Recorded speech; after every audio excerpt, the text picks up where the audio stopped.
அடுத்த நாளே நேர்முக கடிதம் எழுதினோம். 6.5 லட்சம் ஹெக்டேர் அளவுக்கு குறுவை சாகுபடி நடந்துச்சு. அவர் பேசி முடித்த இருங்க, அவர் பேசுகிற போது தயவுசெய்து உட்கார்றீங்களா? அரசியலே நாங்கள் தான் அப்படின்னு சொல்லிக்கிறவங்களுக்கு இது எப்படி தெரியாமல் போச்சுன்னு எனக்கு தெரியல.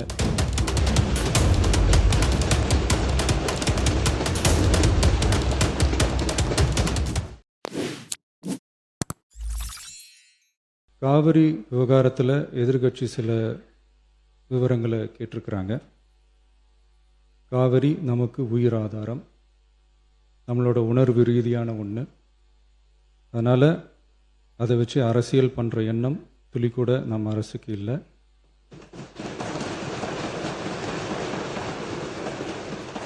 அதுக்கான அவசியமும் இல்லை. மேகதாது விவகாரத்தில் நாம் எல்லாரும் சேர்ந்து தான் தீர்மானம் போட்டோம். அதை நேர்முக கடிதமாக மாண்புமிகு பிரதமர் அவர்களுக்கும் அனுப்பி வச்சிருக்கிறோம். அதோடு நாம் அப்படியே இருந்துடல.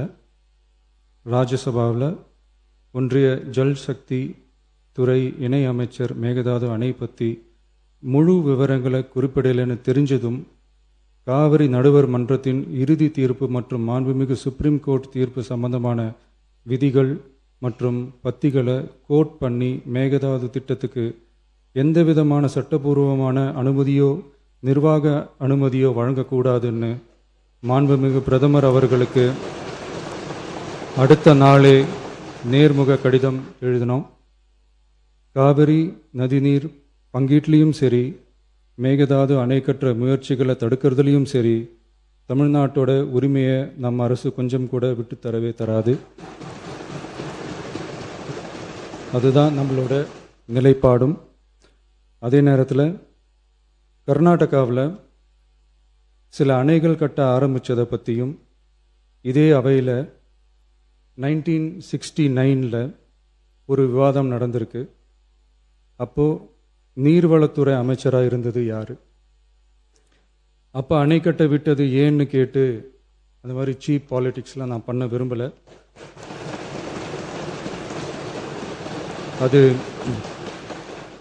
அது நம்ம நோக்கமும் இல்லை. ஏன்னா காவிரி விவகாரத்தை ரொம்ப கவனமாக கையாளணும்.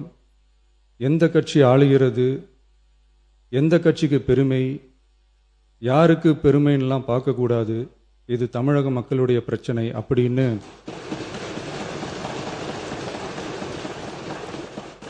அப்போ இருந்த எதிர்கட்சி தலைவர் திரு கருத்திருமன் அவர்கள் சொன்னதை இந்த சபையில் சொல்ல விரும்புகிறேன்.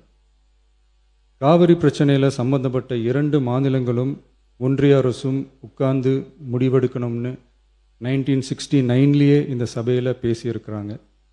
அதுக்கப்புறம் நிலைமை வேறு மாதிரியெல்லாம் போயிடுச்சுன்னும் நம்ம எல்லாருக்குமே தெரிஞ்சது தான்.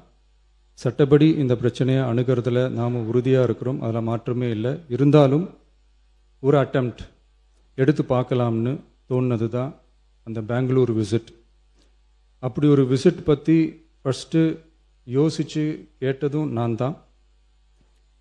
நாம் பெங்களூர் போக நினச்சதை பற்றி பல ஒப்பீனியன்ஸ் வந்துச்சு. நாம் போக நினச்சதுக்கு காரணம், ஒருவேளை இந்த பிரச்சனை தீர்க்கறதுக்கான ஒரு பாசிட்டிவ் சைன் கிடைச்சா நல்லா இருக்குமேன்னு ஒரு எண்ணத்தில் தான். இன்றைய காலத்தில் பகை நாடுகளை பேசி தீர்க்க பார்க்குறாங்க, பக்கத்து மாநிலத்தோட பேசி பார்த்தா என்னன்னு நினச்சேன்.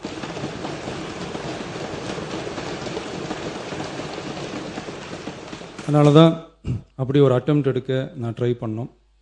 ஒருவேளை அந்த அட்டெம்ப்டில் ஒரு அவமானம் நேர்ந்தால் என்ன செய்யன்னு சில பேர் கேட்டாங்க. அப்படி நடந்தால் தமிழ்நாட்டு மக்களுக்காக அதையும் தாங்க தயாராக தான் இருக்கேன்.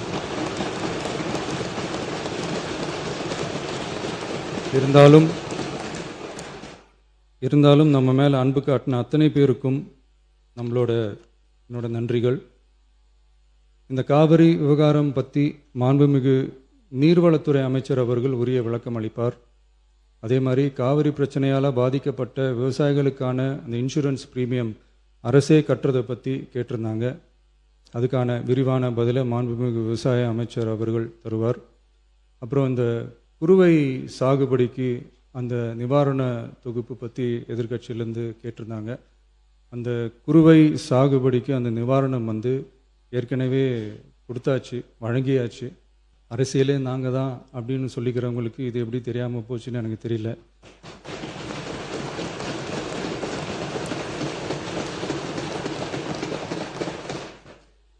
முன்ன பின்ன பேப்பர் படிச்சிருந்தா நாட்டில் என்ன நடக்குதுன்னு தெரிஞ்சிருக்கும்.